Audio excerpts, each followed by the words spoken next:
ถานีวิทยุกระจายเสียงแห่งประเทศไทยจังหวัดแพร่ส่งกระจายเสียงด้วยระบบ FM สเตอริโอมัลติเพล็กซ์ความถี่91เมกะเฮิรตซ์จากนี้ไปติดตามรับฟังรายการร้อยเรื่องราวข่าวสารเมืองแพร่ทุกวันจันทร์ถึงวันศุกร์เวลา 11 นาฬิกาถึง 12 นาฬิกาช่วงข่าวสารการศึกษาเมืองแพร่โดยสำนักงานศึกษาธิการจังหวัดแพร่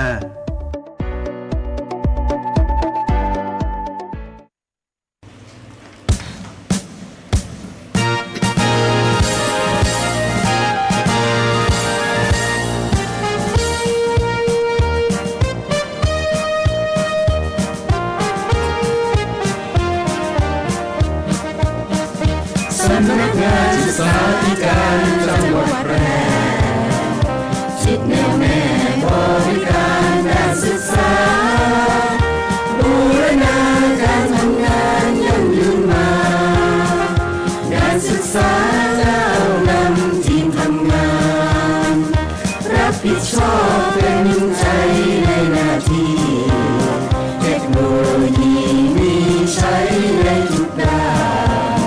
ประสิทธิภาพเชิงพื้นที่การจัดการบริหารราชรัฐพัฒนางานก้าวไกลศตวรรษ21ประดุจเป็นเม็ดงานด้านศึกษาสร้างภาพเพียรเรียนรู้สู่ประชาการศึกษายกระดับประทับใจพัฒนาการเรียนรู้ตลอดชีวิตนำปรัชญาเศรษฐกิจพอเพียงใช้การศึกษาของตนของคนไทยจะก้าวไกลด้วยทีมงานสทช.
สำนักงานศึกษาธิการจังหวัดแพร่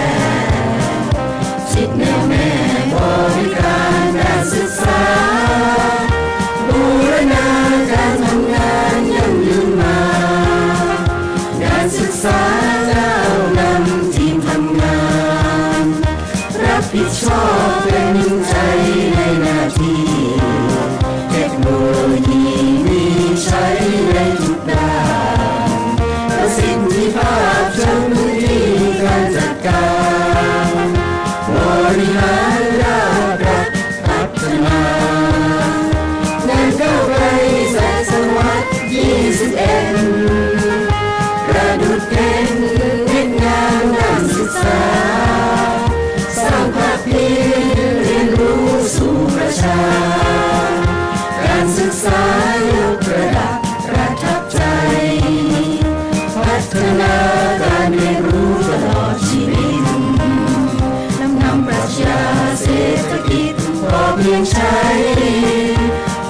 กษาของตนของคนไทยจะก้าวไกลด้วยทีมงานสทช.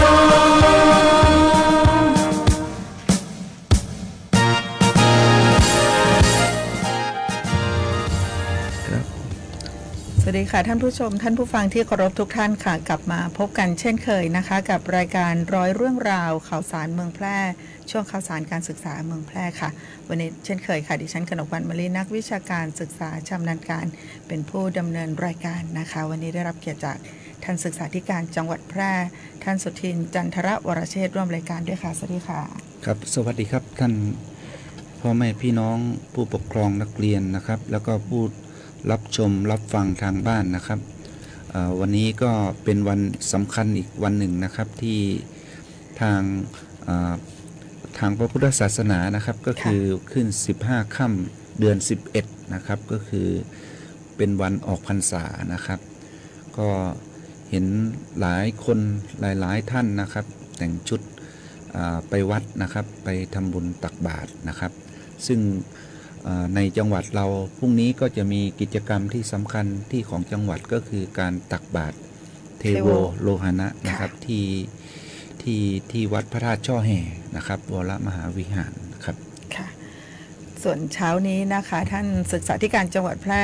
ท่านสุทินจันทรวรเชษฐ์นะคะก็ได้นำบุคลากรของทางสำนักงานศึกษาธิการจังหวัดแพร่ทำบุญร่วมกันนะคะวันนี้เป็นวันออกพรรษาแล้วก็เป็นวันพระด้วยนะคะช่วงเช้านี้นะคะเหล่ากาชาดจังหวัดแพร่ได้จัดกิจกรรมออกหน่วยรับบริจาคโลหิตประจำเดือนตุลาคม 2568 ที่โรงพยาบาลแพร่นะคะที่ห้องเลือดชั้น 2 โรงพยาบาลแพร่นะคะซึ่งเมื่อเช้านี้นะคะท่านสุทินจันทรวรเชษฐ์ท่านศึกษาธิการจังหวัดแพร่พร้อมด้วยบุคลากรของทางสำนักงานศึกษาธิการจังหวัดแพร่ก็ได้ไปร่วมกิจกรรมนะคะบริจาคโลหิตนะคะท่านครับผมครับก็ซึ่งทางสำนักงานศึกษาธิการจังหวัดนะครับโดยเฉพาะอย่างยิ่งจริงๆแล้วก็มีหน่วยงานทางการศึกษานะครับบางส่วนนะครับที่ไปร่วมบริจาคเพราะว่าโดยหลักอยู่แล้วนะครับว่าเราจะต้องให้คุณครูและบุคลากรทางการศึกษานะครับร่วมบริจาคโลหิตนะครับเพื่อเป็นการช่วยเหลือนะครับมนุษย์นะครับเพื่อนร่วมโลกด้วยกันนะครับในการแบ่งปันช่วยเหลือนะครับผู้ที่เจ็บป่วยนะครับที่จะต้องใช้เลือดใช้โลหิตเนี่ยนะครับในการรักษาตัวเองนะครับซึ่งเป็นการทำบุญที่ยิ่งใหญ่นะครับเป็นการสะสมคือการให้นะครับการรู้จักให้นะครับแบ่งปันเพื่อนมนุษย์ด้วยกันนะครับให้เขาพ้นทุกข์นะครับพ้นทุกข์ก็คือหายจากการเจ็บป่วยนั่นแหละครับอันนี้ก็เป็นความภูมิใจนะครับของผู้ที่การให้บริจาคโลหิตนะครับเป็นการให้ที่ยิ่งใหญ่นะครับอันนี้ก็เราก็ทำกันทุกครั้งนะครับประมาณ3เดือนทีหนึ่งก็เข้าร่วมนะครับไม่ว่าจะเป็นหน่วยงานต่างๆนะครับภายในจังหวัดที่จัดกิจกรรมการบริจาคโลหิตนะครับโดยเฉพาะเหล่ากาชาดจังหวัดแพร่ของเรานะครับซึ่งเป็นตัวหลักในการรณรงค์ให้พี่น้องประชาชนนะครับที่มีร่างกายที่สมบูรณ์นะครับมีโลหิตที่สมบูรณ์เนี่ยร่วมกันบริจาคเพื่อรักษาผู้เจ็บป่วยนะครับให้หายนะครับอันนี้ก็โลหิตไปที่ไหนครับก็คือเอามาบริจาคมาเติมเลือดให้กับผู้ป่วยนะครับที่มีอาการต่างๆนะครับอันนี้ก็เป็นความสำคัญที่พวกเราจะต้องช่วยกันนะครับส่งเสริมรู้จักการให้บริจาคนะครับเป็นต้นนะครับค่ะก็อย่างที่ท่านศึกษานำเรียนไปนะคะเป็นการให้แล้วก็เป็นการทำบุญที่ยิ่งใหญ่นะคะท่านที่มีสุขภาพที่สมบูรณ์แข็งแรงนะคะถ้ามีโอกาสนะคะก็ขออนุญาตประชาสัมพันธ์แล้วก็เชิญชวนทุกท่านนะคะได้ร่วมกันบริจาคโลหิตให้สำหรับผู้ที่มีความต้องการนะคะก็จังหวัดแพร่ของเราทั้งในส่วนของหน่วยงานราชการแล้วก็พี่น้องประชาชนนะคะก็ร่วมบริจาคโลหิตนะคะซึ่งนำโดยเหล่ากาชาดจังหวัดแพร่เป็นประจำทุกเดือนค่ะครับหรือท่านพ่อแม่พี่น้องประชาชนชาวจังหวัดแพร่นะครับท่านใดอยากจะบริจาคก็ สามารถเดินไปที่โรงพยาบาลแพร่นะครับชั้น2นะครับบริจาคโลหิตเขามีที่จอดรถให้อยู่นะครับสำหรับผู้บริจาคโลหิตโดยเฉ ผู้บ พาะ ริจาคโลหิตโดยเฉพาะท่านบริจาคท่านขับรถเข้าไปบอกว่าไปบริจาคโลหิตท่านจอดได้เขากันไว้ให้นะครับแล้วท่านก็เดินขึ้นตึกไปชั้น2ครับก็สามารถบริจาคได้นะครับไปแจ้งความประสงค์ได้เลยนะคะค่ะเริ่มต้นข่าวสารวันนี้นะคะวันนี้มีข่าวดีหลายข่าวด้วยกันนะคะท่านวันนี้ขออนุญาตเริ่มต้นข่าวสารด้วยการแสดงความยินดีนะคะข่าวแรกไปที่เรื่องของการบรรจุและแต่งตั้งให้ผู้ได้รับการคัดเลือกตำแหน่งศึกษาธิการจังหวัดหนึ่งในนั้นก็เป็นท่านรองศึกษาธิการจังหวัดแพร่ของเรานะคะที่ได้รับการบรรจุแต่งตั้งให้ดำรงตำแหน่งศึกษาธิการจังหวัดค่ะท่านรองสุวินนะครับเดิมท่านก็เป็นรองอยู่ที่สำนักงานศึกษาธิการจังหวัดแพร่ของเรานะครับท่านก็อยู่มาหลายปีแล้วนะครับจริงๆท่านเป็นคนแพร่นะครับคนแพร่ก็เติบโตจากเป็นครูเป็นศึกษานิเทศนะครับแล้วก็โอนย้ายมาเป็นผอกลุ่มนิเทศผอกลุ่มนิเทศติดตามและประเมินผลนะครับของสทจ.แพร่ก็ไปสอบรองนะครับสอบรองศึกษาธิการจังหวัดท่านก็ได้นะครับท่านก็ไปบรรจุที่จังหวัดอุตรดิตถ์ได้3เดือนท่านก็กลับมานะครับคราวนี้ก็ไปสอบพออีก2ปีนะครับท่านก็ไปสอบศึกษาธิการจังหวัดท่านได้ลำดับที่24นะครับแล้วก็เรียกรอบเนี่ยครับทดแทนตำแหน่งเกษียณไปนะครับท่านก็เลือกที่จังหวัดสุโขทัยนะครับก็สุโขทัยเป็นจังหวัดที่ติดกับจังหวัดแพร่ของเราอยู่แล้วนะครับไม่ไกลเลยครับผมไม่ไกลสภาพบริบทการทำงานก็น่าจะเหมือนกันนะครับในส่วนตัวผมแล้วก็ในพี่น้องของข้าราชการครูและบุคลากรทางการศึกษาในสำนักงานศึกษาธิการจังหวัดแพร่ก็ได้แสดงความยินดีกับท่านศึกษาสุวินนะครับตอนนี้ตำแหน่งเปลี่ยนไปละนะครับเป็นไม่ใช่ท่านรองละเป็นศึกษาสุวินเทพสาธรศึกษาธิการจังหวัดสุโขทัยนะครับก็เต็มตัวละนะครับคราวนี้ท่านก็จะไปรับตำแหน่งก็ไปรายงานตัวก็วันพรุ่งนี้ครับวันที่8กันยายนนะครับแล้วก็พี่น้องข้าราชการครูและบุคลากรทางการศึกษานะครับรวมทั้งภาคีเครือข่ายไม่ว่าจะเป็นเอกชนนะครับรวมถึงพี่น้องที่เป็นสมัชชาการศึกษานะครับแล้วก็ท่านผู้บริหารโรงเรียนคุณครูนะครับที่มีความรักใคร่นะครับรู้จักสนิทสนมก็จะไปส่งนะครับให้กำลังใจกับท่านศึกษาสุวินก็ในวันที่9นะครับวันนั้นเราก็ไปส่งเผอิญผมก็อยู่ที่สุโขทัยมาก่อนนะครับผมก็ได้ให้คำแนะนำหลายๆอย่างให้กับท่านศึกษาสุวินนะครับแต่ตอนนั้นสถานะผมตอนนั้นก็คือเป็นรองศึกษาธิการจังหวัดก็พอเข้าใจสภาพบริบทของจังหวัดสุโขทัยเป็นอย่างดีนะครับก็ได้ให้คำแนะนำอะไรต่างๆเข้าไปแล้วก็เป็นกำลังใจให้นะครับค่ะเป็นท่านที่2ของสทจ.แพร่แล้วนะคะที่ไป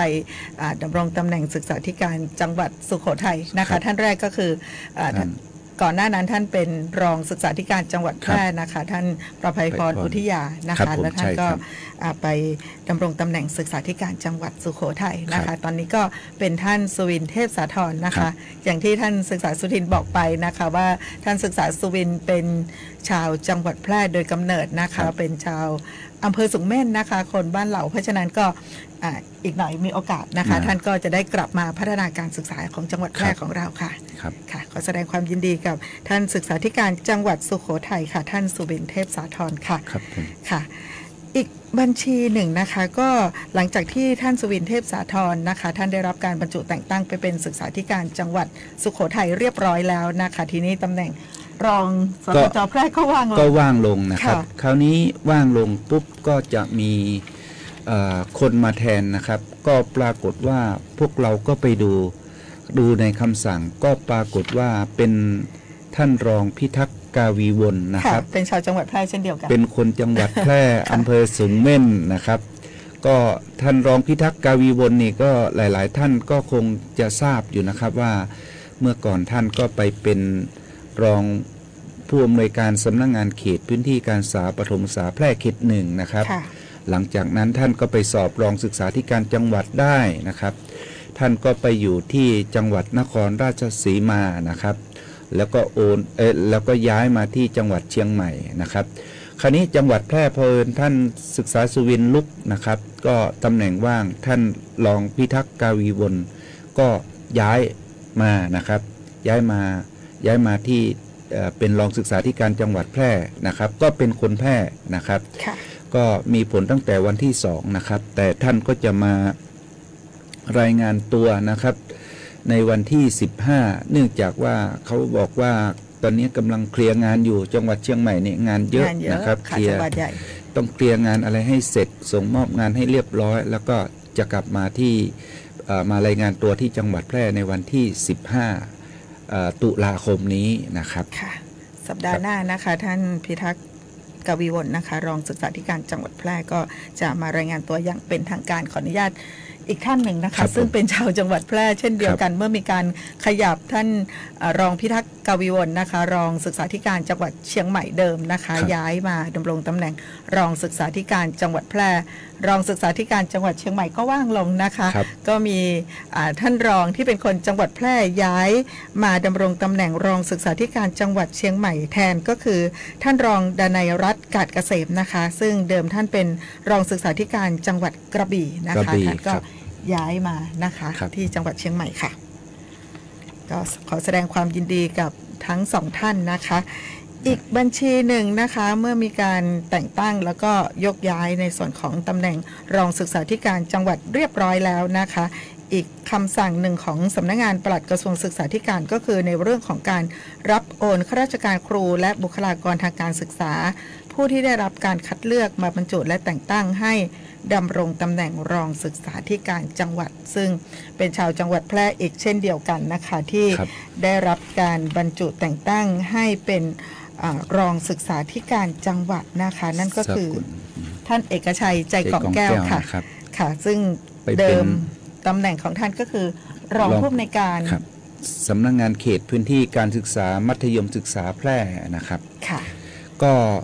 ท่านก็จะไปเป็นอันนี้เขาเรียกว่าโอนนะครับเพราะว่ารองเอกชัยเนี่ยรองสพม.แพร่เนี่ยก็อยู่สังกัดสำนักงานคณะกรรมการการศึกษาขั้นพื้นฐาน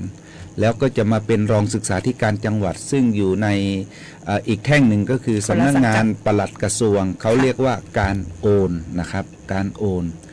ต่างกรมก็เรียกว่าการโอนท่านก็จะไปเป็นรองศึกษาธิการจังหวัดสกลนครนะครับโอ้โหจากเมืองแพร่ไปที่สกลนครไปหาประสบการณ์นะครับอันนี้คือภาพรวมของเขาเรียกว่านักการศึกษานะครับของพี่น้องในจังหวัดแพร่ของเราเป็นเขาเรียกว่าเป็นนักการศึกษาที่ของจังหวัดแพร่เป็นบุคคลสำคัญก็ว่าได้นะครับในอนาคตเขาต้องทำงานไปอีกประมาณ8 ถึง 10 กว่าปี12-13 ปีนะครับซึ่งในการพัฒนาการศึกษาของจังหวัดแพร่ท่านพ่อแม่พี่น้องก็จะได้รู้จักชื่อบุคคลเหล่านี้แหละครับก็จะวนมาอยู่ตรงนี้โอกาสจังหวัดแพร่นะคะประมาณนี้นะครับก็ขอพวกเราติดตามนะครับของนักการศึกษา3-4 ท่านนี้นะครับก็จะมาอีกหน่อยก็คงจะมาพัฒนา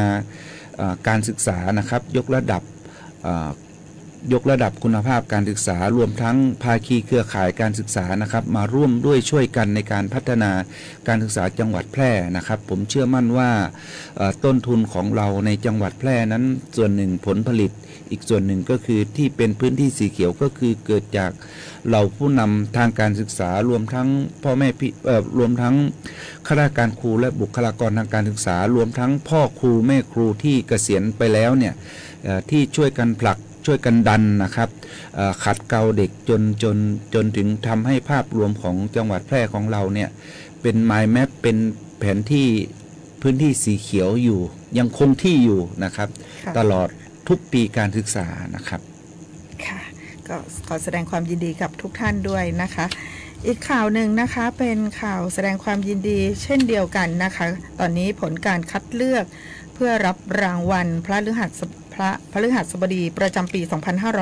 68ของสำนักงานคณะกรรมการส่งเสริมสวัสดิการและสวัสดิภาพครูและบุคลากรทางการศึกษานะคะมีประกาศออกมาแล้วนะคะเมื่อวันที่26กันยายน2568นะคะซึ่งจังหวัดแพร่ของเราได้รับรางวัลทั้งระดับประเทศระดับภาคแล้วก็ระดับจังหวัดรวมทั้งหมด12ท่านด้วยกันค่ะขออนุญาตเริ่มที่ระดับประเทศก่อนนะคะปีนี้มีข้าราชการครูและบุคลากรทางการศึกษาของจังหวัดแพร่ของเรานะคะได้รับรางวัลระดับประเทศ1ท่านด้วยกันนะคะก็คือรางวัลรองชนะเลิศอันดับ2นะคะซึ่งได้รับเงินรางวัลด้วยเงินรางวัล 10,000 บาทพร้อมเกียรติบัตรนะคะได้แก่คุณครูก่อศักดิ์จันดวงค่ะคุณครูจากวิทยาการอาชีพ2สังกัดสำนักงานอาชีวศึกษาจังหวัดแพร่ค่ะคุณครูก่อศักดิ์จันดวงนะคะจากวิทยาการอาชีพ2นะคะได้รับรางวัลรองชนะเลิศอันดับ2กลุ่มบุคคลในประจำการนะคะด้านสวัสดิการและสวัสดิภาพนะคะก็ขอแสดงความยินดีกับคุณครูก่อศักดิ์จันดวงด้วยค่ะครับตรงนี้นะครับก็คืออยากจะนำเรียนให้กับทางพ่อแม่พี่น้องท่านผู้ชมทางบ้านนะครับว่ารางวัลพฤหัสบดีเนี่ยทางสำนักงานส่งเสริมสวัสดิการสวัสดิภาพครูและบุคลากรทางการศึกษาจังหวัดแพร่ของเรานะครับขั้นปฐมภูมินะครับก็คือเราดำเนินการประกาศรับสมัครแล้วก็ดำเนินการคัดเลือกนะครับดำเนินการคัดเลือกในแต่ละประเภทนะครับก็ทางสกสคนะครับจังหวัดแพร่ก็ได้แต่งตั้งคณะอนุกรรมการขึ้นมา1ชุดนะครับเพื่อจากทุกภาคส่วนนะครับในการพิจารณาผู้สมัครทั้งหมดนะครับในแต่ละด้านไปนะครับทั้งในประจำการนอกประจำการที่ส่งไปก็กันกรองทุกวิธีการนะครับกันกรองแล้วก็ให้ข้อเสนอแนะข้อสังเกตเพื่อให้ไปปรับแก้ไขนิดหน่อยแล้วก็ส่งไปที่สำนักงานสกสคส่วนกลางนะครับคราวนี้สกสคส่วนกลางเขาก็ตั้งคณะทำงานขึ้นมานะครับพิจารณาภาพรวมทั้งประเทศนะครับจนมาเป็นผลที่ท่านผอ.กนกวรรณได้รายงานให้กับทางพ่อแม่พี่น้องและผู้ชมทางบ้านนะครับรับฟังว่าจังหวัดแพร่ของเรามีใครได้บ้างเนี่ยครับก็สุดท้ายเรากันกองตัวนี้เสร็จแล้วก็ไปอยู่ที่ในระดับประเทศนะครับซึ่งก็ปรากฏว่าในระดับประเทศของแพร่ก็ได้ใช่ไหมครับค่ะได้ระดับประเทศด้วยนะคะครับขอแสดงความยินดีด้วยนะคะอีก2ท่านนะคะได้รับรางวัลระดับภาคนะคะมี2ท่านด้วยกันค่ะระดับภาคที่จังหวัดแพร่ของเราได้รับรางวัลนะคะก็จะมีด้านสวัสดิการและสวัสดิภาพนะคะมี1ท่านด้วยกันก็คือคุณครูณัฐการภูมิคอนสารค่ะคุณครูชำนาญการพิเศษโรงเรียนนารีรัตน์จังหวัดแพร่ค่ะสังกัดสำนักงานเขตพื้นที่การศึกษามัธยมศึกษาแพร่ค่ะคุณครูณัฐการภูมิคอนสารนะคะอันนี้ได้รับรางวัลระดับภาคด้านสวัสดิการและสวัสดิภาพค่ะอีกท่านหนึ่งนะคะที่ได้รับรางวัลระดับภาคนะคะเป็นด้านดำรงชีวิตตามหลักปรัชญาของเศรษฐกิจพอเพียงค่ะได้แก่คุณครูชลพินพัฒนสารินค่ะคุณครูชำนาญการพิเศษจากโรงเรียนอนุบาลแพร่ค่ะขอแสดงความยินดีกับรางวัลระดับภาคทั้ง2ท่านด้วยค่ะครับผมก็เสริมอีกนิดหนึ่งนะครับว่าในปีงบประมาณปีนี้แหละครับปีงบประมาณ2569นะครับทางสกสคนะครับชื่อเต็มก็คือสำนักงานส่งเสริมสวัสดิการสวัสดิภาพครูและบุคลากรทางการศึกษานะครับก็ยังดำเนินโครงการนี้อยู่นะครับรางวัลพฤหัสบดีซึ่งแผนต่างๆก็ได้รับการอนุมัติแล้วนะครับก็อยากจะเชิญชวนนะครับท่านผู้บริหารท่านคุณครูและบุคลากรทางการศึกษานะครับทุกสังกัดนะครับทุกสังกัดเข้าส่งประกวดนะครับรางวัลพฤหัสบดีส่งเข้าเลยนะครับอยากจะให้ส่งกันเยอะๆนะครับเพื่อเป็นขวัญและกำลังใจนะคะแล้วก็ท่านเลขาสกสคโดยท่านดร.พิรพันธ์เหมรัตน์นะครับท่านก็ให้ดำเนินการโครงการนี้อย่างต่อเนื่องนะครับซึ่งมันเป็นโครงการที่มันสอดคล้องกับภารกิจของสำนักงานสกสคในประเด็นในเรื่องของการยกย่องเชิดชูเกียรติครูนะครับครูและบุคลากรทางการศึกษานะครับและสุดท้ายอีกเรื่องหนึ่งครับ ก็มาในฐานะที่ผมอีกส่วนหนึ่งที่ได้รับการแต่งตั้งให้เป็นรักษาการแทนผู้อำนวยการสำนักงานส่งเสริมสวัสดิการสวัสดิภาพครูและบุคลากรทางการศึกษาจังหวัดแพร่ก็จะนำโครงการตอนนี้เห็นผ่านแผนเห็นชอบแล้วนะครับก็คือโครงการครูดี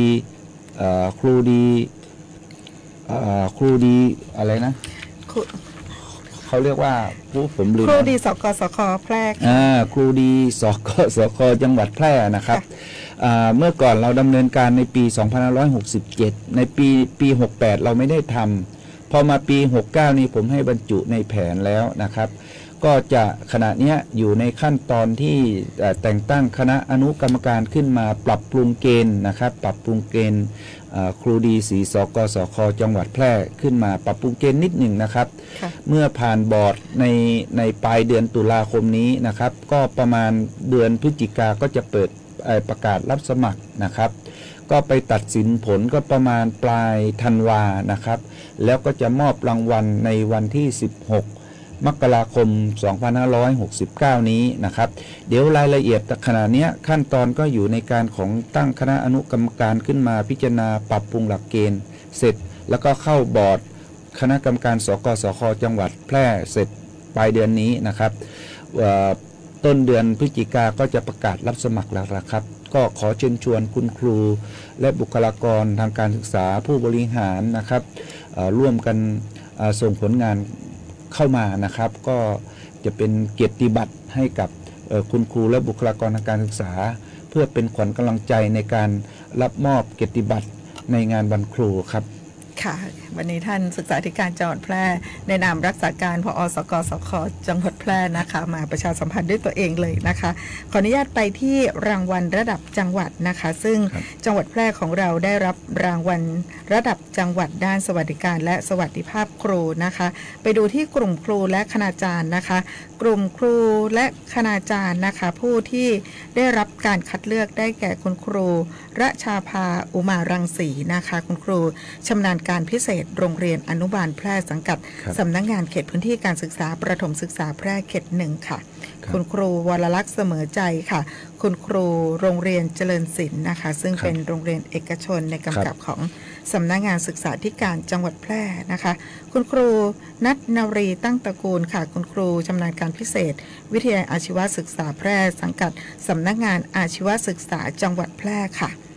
กลุ่มผู้บริหารสถานศึกษานะคะท่านผู้อำนวยการไพศาลสุวรรณเกษมค่ะผู้อำนวยการโรงเรียนบ้านบ่อแก้วนะคะสังกัดสพป.แพร่เขต2ท่านรองอนุสรณ์วงงามค่ะรองผู้อำนวยการโรงเรียนสูงเม่นชนูปถัมภ์สังกัดสพม.แพร่ค่ะท่านรองสมเกียรติสถิตค่ะรองผู้อำนวยการวิทยาลัยเทคนิคแพร่สังกัดสำนักงานอาชีวศึกษาจังหวัดแพร่ค่ะกลุ่มผู้บริหารการศึกษานะคะท่านรองพรประภาประยศค่ะรองผู้อำนวยการสำนักงานเขตพื้นที่การศึกษาประถมศึกษาแพร่เขต1กลุ่มศึกษานิเทศนะคะได้แก่สน.อุเทนวีรคำนะคะจากสพป.แพร่เขต1นะคะแล้วก็ด้านของการดำรงชีวิตตามหลักปรัชญาเศรษฐกิจพอเพียงนะคะได้แก่ท่านรองบพิตรเหล่ากอนะคะรองผู้อำนวยการโรงเรียนหล่องวิทยานะคะซึ่งตอนนี้ย้ายมาเป็นรองผู้อำนวยการโรงเรียนนารีรัตน์จังหวัดแพร่เรียบร้อยแล้วขอแสดงความยินดีกับทุกท่านค่ะขออนุญาตพักเบรกสักครู่ค่ะช่วงหน้ากลับมาติดตามข่าวสารกันต่อค่ะ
ศูนย์บริหารจัดการน้ำจังหวัดแพร่มีหน้าที่ในการบริหารจัดการน้ำในจังหวัดแพร่โดยมีเป้าหมายเพื่อให้มีแหล่งน้ำใช้อย่างเพียงพอสำหรับการดำรงชีวิตและการพัฒนาและเพื่อให้เกิดการใช้น้ำอย่างมีประสิทธิภาพและเป็นธรรมรวมถึงการอนุรักษ์แหล่งน้ำและการแก้ไขปัญหาน้ำท่วมศูนย์บริหารจัดการน้ำจังหวัดแพร่เข้าใจเข้าถึงพัฒนาเพื่อประชาชนติดต่อศูนย์บริหารจัดการน้ำจังหวัดแพร่โทร054-532-900หรือองค์การบริหารส่วนจังหวัดแพร่โทร054-532-485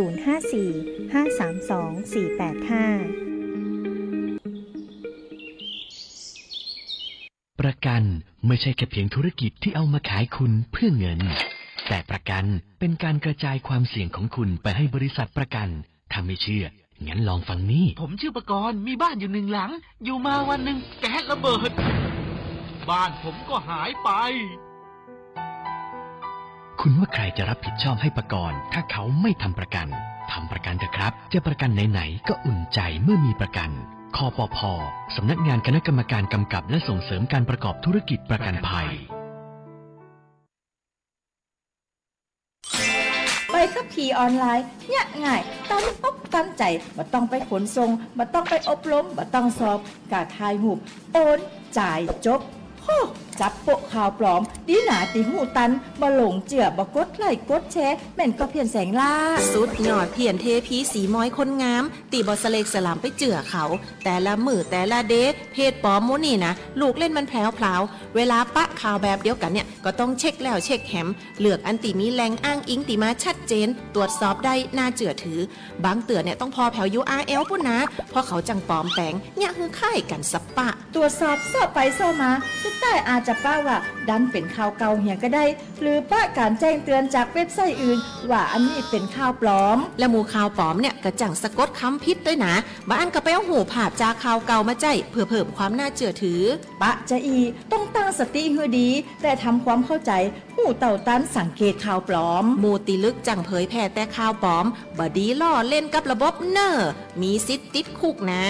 ปรารถนาดีจากสำนักงานประชาสัมพันธ์ตี 3กรมประชาสัมพันธ์ต้อนรับท่านผู้ฟังเข้าสู่ช่วงที่2ของช่วงข่าวสารการศึกษาเมืองแพร่นะคะเริ่มต้นที่ข่าวสารท่านศึกษาธิการจังหวัดแพร่กันก่อนนะคะสัปดาห์ก่อนนะคะท่านก็ได้เข้าร่วมประชุมกับคณะอนุกรรมาธิการการศึกษาและอาชีวศึกษานะคะก็เป็นการประชุมที่สำคัญนะคะท่านครับที่สำคัญอยากจะนำเรียนอย่างนี้ครับเนื่องจากทาง คณะกรรมาธิการศึกษาการอุดมศึกษาวิทยาศาสตร์วิจัยและนวัตกรรมวุฒิสภานะครับได้แต่งตั้งผมส่วนหนึ่งนะครับเพื่อมาเป็นคณะทำงานพิจารณาศึกษาร่างพระราชบัญญัติสภาครูและบุคลากรทางการศึกษานะครับแล้วก็ร่างพระราชบัญญัติระเบียบข้าราชการครูและบุคลากรทางการศึกษานะครับก็เป็นระเบียบเกี่ยวกับถ้าพูดง่ายๆก็คือบริหารงานบุคคลนะครับคราวนี้เนื่องจากว่าสภาผู้แทนราษฎรนะครับได้พิจารณาร่างแก้ไขพรบระเบียบข้าราชการครูและบุคลากรทางการศึกษาและก็พรบสภาครูและบุคลากรทางการศึกษาขึ้นมานะครับขณะนี้ทางวุฒิสภาก็ได้แต่งตั้งคณะทำงานขึ้นมาชุดหนึ่งเพื่อพิจารณาไว้ก่อนนะครับเพื่อเพิ่มเติมในการกลั่นกรองในเรื่องของการแก้ไขกล่าวคือโดยสรุปอย่างนี้ครับว่าพรบระเบียบข้าราชการครูและบุคลากรทางการศึกษาที่จะขอแก้ไขนั้นเป็นการขอแก้ไขในองค์ประกอบของคณะกรรมการต่างๆนะครับยกตัวอย่างเช่นคณะกรรมการข้าราชการครูและบุคลากรทางการศึกษานะครับหรือกคส.นะครับกคส.นะครับเดิมเนี่ยประธานกคส.ก็คือรัฐมนตรีว่าการกระทรวงศึกษาธิการเป็นประธานนะครับแล้วก็มีรองประธานโดยปลัดกระทรวงศึกษาธิการนะครับหลังจากนั้นก็กรรมการโดยตำแหน่งและกรรมการผู้ทรงคุณวุฒินะครับแล้วก็กรรมการพอหลังจากที่มีการคำสั่งคสช.นะครับที่10 คำสั่งคสชที่16นะครับเรื่องของการบริหารงานบุคคลเนี่ยเมื่อก่อนเนี่ยมันมีตัวแทนของข้าราชการครูและบุคลากรทางการศึกษาเข้าไปเป็นกรรมการนะครับในบอร์ดพอคำสั่งที่10เขาเรียกว่าคำสั่งที่16นะครับให้ยกเลิกองค์ประกอบที่มาจากผู้แทนครูและบุคลากรทางการศึกษานะครับเรื่องของเรื่องก็คือเขาต้องการทางสภาผู้แทนราษฎรเนี่ยต้องการยกเลิกคำสั่งที่16ออกนะครับแล้วก็เอาผู้แทนครูเข้าไปแล้วก็ปรับปรุงใหม่นะครับอันนี้คือองค์ประกอบในเรื่องขององค์ประกอบของกคส.นะครับเรื่องถัดมาของระเบียบบริหารงานบุคคลอีกอันหนึ่งก็คือเรื่องของการแก้ไขให้สำนักงานกคส.นะครับหรือชื่อเต็มก็คือสำนักงานคณะกรรมการข้าราชการครูและบุคลากรทางการศึกษานะครับให้มีฐานะเป็นกรมนะครับอยากให้ขึ้นมาเป็นกรมเพราะว่าณปัจจุบันนี้ถ้าตามพรบระเบียบข้าราชการครู 2547 เนี่ยกคส.นะครับชื่อเต็มก็คือสำนักงานคณะกรรมการสำนักงานคณะกรรมการข้าราชการครูและบุคลากรทางการศึกษานะครับมีฐานะเป็นสำนักนะครับขึ้นตรงต่อปลัดกระทรวงนะครับคราวนี้ก็จะแยกออกมาเป็นกลุ่มอันนี้คือขอแก้ไขคำสั่งที่16/2560นะครับอันนี้แก้ไของค์ประกอบนะครับอันนี้ครับคือหลักๆตัวนี้นะครับเรื่องถัดมาของพรบระเบียบสภาครูและบุคลากรทางการศึกษาอันนี้ก็เหมือนกันนะครับก็คือให้ยกเลิกคำสั่งที่17นะครับคำสั่งที่7คำสั่ง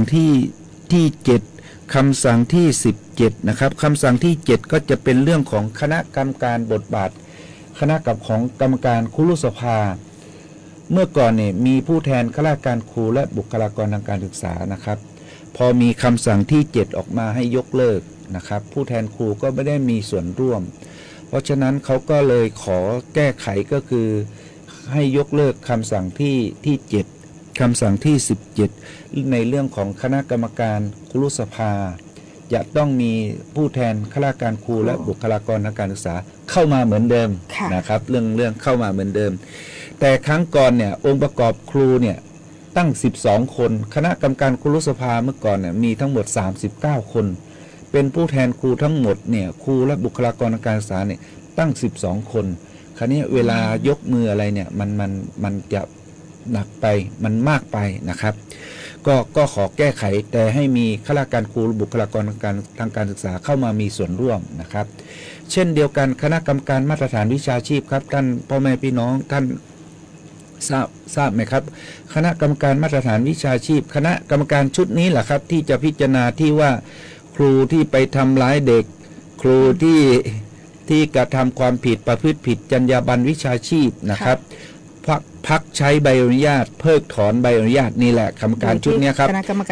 จะพิจารณาเสร็จก็จะส่งไปให้คณะกรรมการครุสภาอันนี้ก็อยากจะให้ผู้แทนครูเข้าไปด้วยส่วนหนึ่งนะครับเพราะว่าในเรื่องของการตัดสินใจนะครับการที่จะลงโทษครูอะไรครูหรือบุคลากรทางการศึกษาเนี่ยอย่างน้อยๆต้องเอา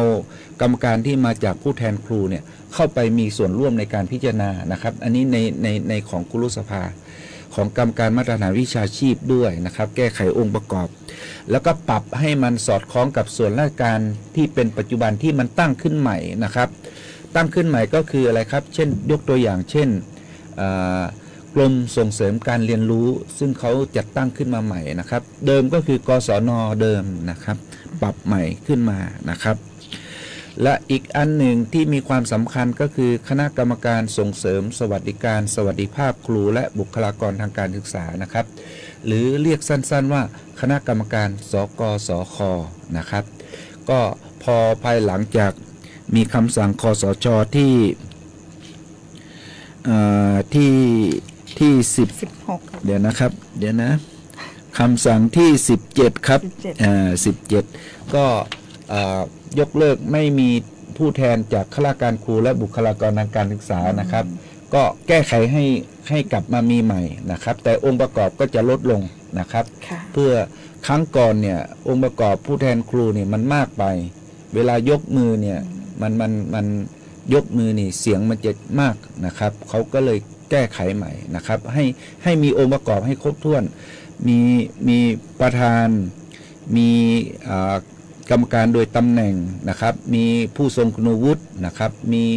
ผอ.สก.สค.เป็นกรรมการและเลขานะครับอันนี้คร่าวๆหลักก็จะไปยกร่างรอไว้นะครับอันนี้แจ้งความคืบหน้าแต่ครั้งที่แล้วที่ผมไปประชุมก็คือพิจารณาได้2มาตราครับมาตราของพรบระเบียบข้าราชการครูมาตรา4ก็คือหน่วยงานทางการศึกษานะครับแล้วก็มาตรา11นะครับอันนี้กำลังพิจารณากันอยู่ยังไม่แล้วเสร็จนะครับก็จะพยายามแจ้งความคืบหน้าให้ฟังนะครับพอพิจารณาให้เสร็จภายใน2เดือนนี้นะครับ2ร่างพรบนี้เสร็จปุ๊บกฎหมายเขาก็จะส่งขึ้นมาที่วุฒิสภาก็ตั้งรับละนะครับก็จะทำให้เสร็จก่อนที่รัฐบาลชุดนี้นะครับซึ่งประกาศยุบสภาวันที่31 มกราคมให้เสร็จเพื่อนำขึ้นทูลเกล้าให้ทันก่อนที่รัฐบาลจะยุบสภานะครับหลักก็คือแก้ไขคำสั่งที่7 16 17นะครับประมาณนี้นะครับค่ะภาพรวมก็คือการแก้ไขคำสั่งที่16 17นะคะเพื่อที่จะให้ข้าราชการครูแล้วก็เข้าไปมีส่วนร่วมทางการศึกษามีส่วนร่วมในเป็นกรรมการในบอร์ดต่างๆนะครับก็จะมีบทบาทของข้าราชการครูและบุคลากรทางการศึกษาของเรามีบทบาทมากขึ้นนะคะในเรื่องต่างๆของวงการศึกษาของเรานะคะโดยเฉพาะอย่างยิ่งที่ท่านศึกษาได้พูดถึงก็คือในส่วนของคณะกรรมการมาตรฐานวิชาชีพนะคะตรงนี้ก็จะได้มีส่วนในการดูแลบุคลากรทางการศึกษาข้าราชการครูแล้วก็บุคลากรทางการศึกษาทั้งส่งเสริมสนับสนุนแล้วก็ดูแลในส่วนหักกระทำความผิดใดๆด้วยนะคะค่ะอีกข่าวหนึ่งนะคะเมื่อช่วงปลายเดือนกันยายน 2568 ที่ผ่านมานะคะท่านศึกษาธิการจังหวัดแพร่ได้มอบหมายให้ศึกษานิเทศของทางสำนักงานศึกษาธิการจังหวัดแพร่นะคะเข้าร่วมอบรมเชิงปฏิบัติการพื้นฐานผู้นำเครือข่ายท้องถิ่นและวิทยาศาสตร์เครือข่ายท้องถิ่นนะคะโดยท่านมอบหมายให้ท่านสน.นุชลีวงแก้วนะคะแล้วก็ท่านสน.รภัสกรธิรชานิทิศนะคะเข้าร่วมการอบรมเชิงปฏิบัติการขั้นพื้นฐานผู้นำเครือข่ายท้องถิ่นนะคะ Local Network แล้วก็วิทยากรเครือข่ายท้องถิ่น Local Trainer นะคะของสำนักงานคณะกรรมการส่งเสริมการศึกษาเอกชนนะคะมีในส่วนของบุคลากรของสถานศึกษาเอกชนของจังหวัดแพร่ของเราเข้าร่วมอบรมในครั้งนี้ด้วยนะคะภายใต้โครงการบ้านนักวิทยาศาสตร์น้อยประเทศไทยประจำปีงบประมาณ